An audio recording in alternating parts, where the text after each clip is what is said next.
Hello मेरे प्यारे भाई लोगों, कैसे हो आप सब लोग। आशा करता हूँ सब बढ़िया होंगे दोस्त। चलिए दोस्त, आप लोगों के लिए लाया हूँ कुछ इंपॉर्टेंट क्वेश्चन जो प्रीवियस ईयर क्वेश्चन पेपर से रिलेटेड है, ठीक है। और फॉरेस्ट गार्ड का ही पेपर हुआ था ये 2020 में, तो देखते हैं उसमें कौन कौन से क्वेश्चन पूछे थे, ठीक है। और इस फॉरेस्ट गार्ड एग्जाम में भी पूछे जा सकते हैं। आपको पता है अक्सर बहुत सारे क्वेश्चन रिपीट हो जाते हैं, ठीक है। अगर रिपीट नहीं होते हैं तो आपका रिविजन बहुत अच्छी तरीके से हो जाएगा, ठीक है, जो आपको एग्जाम में बहुत हेल्प करेगा दोस्त, ठीक है। मैं आपको एक राय जरूर दूंगा, जितना ज़्यादा हो सके प्रैक्टिस सेट कर लो, प्रीवियस ईयर क्वेश्चन पेपर जितने हैं सारे सॉल्व करो दोस्तों, ठीक है। इससे आपको बहुत ज़्यादा हेल्प मिलेगी। चलो शुरू करते हैं। फर्स्ट क्वेश्चन है, केदारखंड में गोपेश्वर का नाम वर्णित है। केदारखंड में गोपेश्वर का नाम वर्णित है। सभी को पता है गोपेश्वर का पुराना नाम क्या बोला जाता है, गौ स्थल उसे बोला जाता था, ठीक है। नेक्स्ट क्वेश्चन है, उत्तराखंड में सेंटर फॉर एरोमेटिक प्लांट स्थित है। उत्तराखंड में सेंटर फॉर एरोमेटिक प्लांट स्थित है, कहाँ है? सिलागुई, ठीक है। सिलागुई कहाँ है? तो सभी को पता होगा देहरादून में सिलागुई, ठीक है। दोस्तों नेक्स्ट क्वेश्चन है, उत्तराखंड के उच्च हिमालयी चारागाहों को जाना जाता है। उच्च हिमालय चारागाहों को किस नाम से जाना जाता है? सभी को पता है बुग्याल, ठीक है। सबसे ऊंचाई पे क्या मिलते हैं? हमें बुग्याल देखने को मिलते हैं, ठीक है। नेक्स्ट क्वेश्चन है, निम्नलिखित में से लाल कुर्ती बाजार स्थित है। निम्नलिखित में से लाल कुर्ती बाजार स्थित है, तो सभी को पता होगा रानीखेत अल्मोड़ा, ठीक है। रानीखेत अल्मोड़ा में लाल कुर्ती बाजार स्थित है, ठीक है। दोस्त नेक्स्ट क्वेश्चन है, उत्तराखंड का पंचायती राज अधिनियम बना। उत्तराखंड का पंचायती राज अधिनियम बना था, तो कब बना था? 4 अप्रैल 2016। और सबसे पहले किस स्टेट में पंचायती राज शुरू हुआ था? तो याद रखना राजस्थान, बहुत बारी पूछ देता है ये, ठीक है। राजस्थान में, ठीक है, शॉर्टकट में लिख रहा हूँ, ठीक है। नेक्स्ट क्वेश्चन है, उत्तराखंड राज्य गठन के बाद अंतरिम विधानसभा के कुल सदस्यों की कितनी संख्या थी? इंपॉर्टेंट क्वेश्चन है, ठीक है। उत्तराखंड राज्य गठन के बाद अंतरिम विधानसभाओं के कुल सदस्यों की कितनी संख्या थी? तो 30 संख्या थी, ठीक है। कुल सदस्य कितने थे विधानसभा में? 30 थे, ठीक है दोस्त। नेक्स्ट क्वेश्चन है, किस भारतीय को सर्वप्रथम रॉयल ज्योग्राफिकल सोसाइटी स्वर्ण पदक प्राप्त हुआ? किस भारतीय को सर्वप्रथम रॉयल ज्योग्राफिकल सोसाइटी स्वर्ण पदक प्राप्त हुआ था? तो किसे दिया गया था? ये पंडित नैन सिंह रावत को दिया था, ठीक है, जिन्हें मौलिक पंडित भी कहा जाता है, ठीक है। नेक्स्ट क्वेश्चन है, इत्यादि का संधि विच्छेद है, बहुत बारी पूछा जाता है। इत्यादि का संधि विच्छेद है, तो सभी को पता होगा इति धन आदि, ठीक है। ऑप्शन डी इसका राइट आंसर हो जाएगा, इति धन आदि, ठीक है। नेक्स्ट क्वेश्चन है, निम्नलिखित में से शुद्ध शब्द है, तो शुद्ध शब्द छानना है। आई थिंक जो भाई लोग हिंदी मीडियम से होंगे तो मुझे नहीं लगता इनमें वो कुछ गलती करेंगे, लेकिन कभी कभी हो जाती हैं ये छोटी छोटी गलतियां, अक्सर बहुत बड़े बड़े नंबर हमारे ले जाते हैं, ठीक है।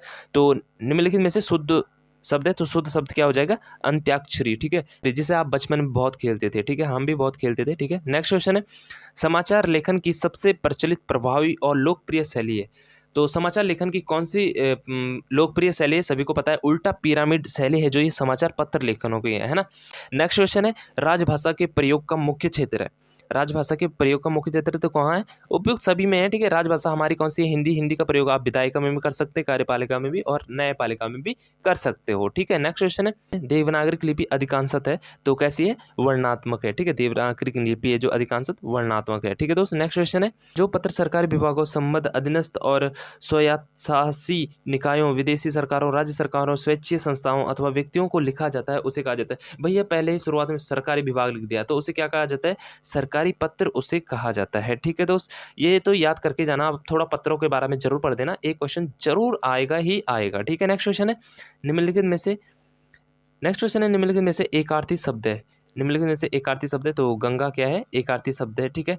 गंगा नदी का नाम है, सभी को पता है, एक अर्थी शब्द है, ठीक है। नेक्स्ट क्वेश्चन है, उत्पत्ति के आधार पर शब्दों के भेद है, तो शब्दों के कितने भेद होते हैं? सभी को पता है 4 भेद होते हैं, ये तो सभी को पता है। कौन कौन से? तत्सम, तद्भव और देशज और विदेशी शब्द, ठीक है, तो 4 भेद होते हैं, ये याद रखना है। नेक्स्ट क्वेश्चन है, निम्नलिखित में से तत्सम शब्द है। निम्नलिखित में से तत्सम शब्द है, यानी कि संस्कृत वाला शब्द कौन सा है? आज्ञा। आज्ञा क्या है? तत्सम शब्द है, ठीक है दोस्त। नेक्स्ट क्वेश्चन है, निम्न वाक्यों में संयुक्त वाक्य है। निम्न वाक्यों में संयुक्त वाक्य है, तो संयुक्त वाक्य कौन सा है? और शब्द जिसमें जुड़ा हुआ है भैया, ये है, ठीक है। आपने परिश्रम किया और उत्तीर्ण हो गए, संयुक्त शब्द है, ठीक है। मिश्रित शब्द कौन सा है? जो व्यक्ति धनी है वह हर चीज खरीद सकता है, तो ये मिश्रित वाक्य है आपका, ठीक है। नेक्स्ट क्वेश्चन है, किस कवि को एक भारतीय आत्मा कहा जाता है? बहुत ही इंपॉर्टेंट क्वेश्चन, किस कवि को एक भारतीय आत्मा कहा जाता है? और आई थिंक सभी को पता होगा, माखन लाल चतुर्वेदी को एक भारतीय आत्मा कहा जाता है। नेक्स्ट क्वेश्चन है, बर्बाद हो जाने पर भी अहंकार बना रहना के लिए सटीक लोकोक्ति है। इसकी सटीक लोकोक्ति तो सभी को पता है, रस्सी जल गई पर ऐंठ नहीं गई, ठीक है। नेक्स्ट क्वेश्चन है, आपका बंटी किस विधा की रचना है? आपका बंटी किस विधा की रचना है? तो आपका बंटी उपन्यास है, ठीक है दोस्त। नेक्स्ट क्वेश्चन है, निम्नांकित में से शुद्ध वाक्य है। निम्नांकित में से शुद्ध वाक्य है, तो इसका राइट आंसर है ऑप्शन बी, मैं अनेक विद्वानों से मिला हूँ, ठीक है दोस्त। नेक्स्ट क्वेश्चन है, काव्य रचना कुकुरमुत्ता के रचनाकार है। तो कुकुरमुत्ता किसकी रचना है मेरे दोस्तों? तो ये है हमारे सूर्यकांत त्रिपाठी निराला जी की रचना है कुकुरमुत्ता। ठीक है दोस्त, नेक्स्ट क्वेश्चन निम्नलिखित में से कमल का पर्यायवाची नहीं है। कमल का पर्यायवाची नहीं है। अक्सर हम बहुत बारी गलती कर देते हैं एग्जामों में, हम नहीं पढ़ते हैं। ठीक है, हम सीधा पढ़ लेते हैं कमल का पर्यायवाची और सीधा हम एक ही ऑप्शन देखेंगे और उस पर टिक कर देंगे। बाद में घर आके पता चलता है भाई नहीं पूछा गया था। ठीक है, तो गलत हो जाता है। ठीक है, ध्यान रखना, कमल का पर्यायवाची नहीं है तो अम्बुद है जो कमल का पर्यायवाची नहीं है। ठीक है दोस्त, नेक्स्ट क्वेश्चन है निम्नलिखित में से कौन सा स्वर मूल स्वर नहीं है?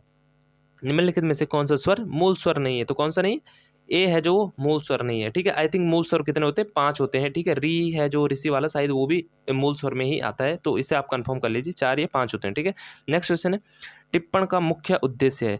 टिप्पण का मुख्य उद्देश्य है, तो मुख्य उद्देश्य क्या होता है कि मामलों को नियमानुसार निपटाना टिप्पण का मुख्य उद्देश्य है। ठीक है दोस्तों, नेक्स्ट क्वेश्चन और सबसे लास्ट क्वेश्चन इस वीडियो का, पश्चिमी जर्मनी एक उड़ती नजर संस्मरण संग्रह है ये। ठीक है, कि इसके रचनाकार कौन है? ठीक है, तो कौन है रचनाकार? मनोहर श्याम जोशी जी की रचना है पश्चिमी जर्मनी एक उड़ती नजर। ठीक है दोस्त, आई होप दोस्तों ये क्वेश्चन आप लोगों को क्लियर हो चुके होंगे। अगर आप चाहते हो इसी तरह से आपका रिवीजन आगे भी होता रहे तो प्लीज़ वीडियो को लाइक कीजिए और चैनल को सब्सक्राइब जरूर कर देना दोस्त। ठीक है, मैं मिलता हूँ आपको नेक्स्ट वीडियो में कुछ और इंपॉर्टेंट क्वेश्चनों के साथ। थैंक यू सो मच, जय महादेव।